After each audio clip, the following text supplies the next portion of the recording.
بسم اللہ الرحمن الرحیم۔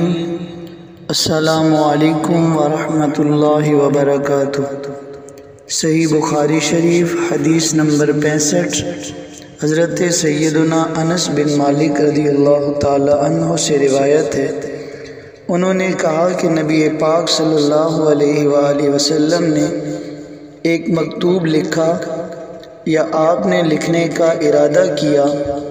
آپ سے عرض کیا گیا کہ وہ لوگ صرف اسی مکتوب کو پڑھتے ہیں جو مہر شدہ ہو۔ تب آپ نے چاندی کی ایک انگوٹھی بنوائی جس کا نقش محمد الرسول اللہ تھا۔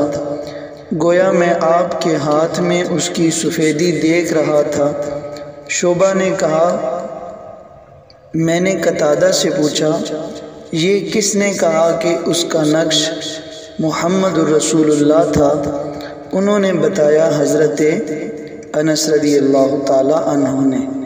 سامعین محترم، اس روایت میں آپ نے سماعت فرمایا کہ جب پیارے نبی پاک صلی اللہ تعالی علیہ وسلم نے ایک قوم کی طرف خط لکھنے کا ارادہ فرمایا تو اس وقت آپ سے عرض کی گئی، یا رسول اللہ، کہ وہ لوگ صرف اسی مکتوب کو قبول کرتے ہیں جس پر مہر لگی ہو۔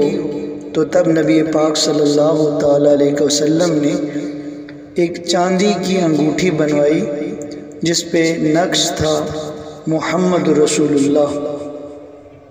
گویا کفار اسی خط کو قبول کرتے تھے جس پر مہر لگی ہوتی، تو حضور نے بھی مہر بنوائی۔ اللہ رب العزت کی پاک بارگاہ میں دعا ہے کہ مالک ہمیں بھی ہر عمل سنت کے مطابق کرنے کی توفیق نصیب فرمائے۔ آمین ثم آمین۔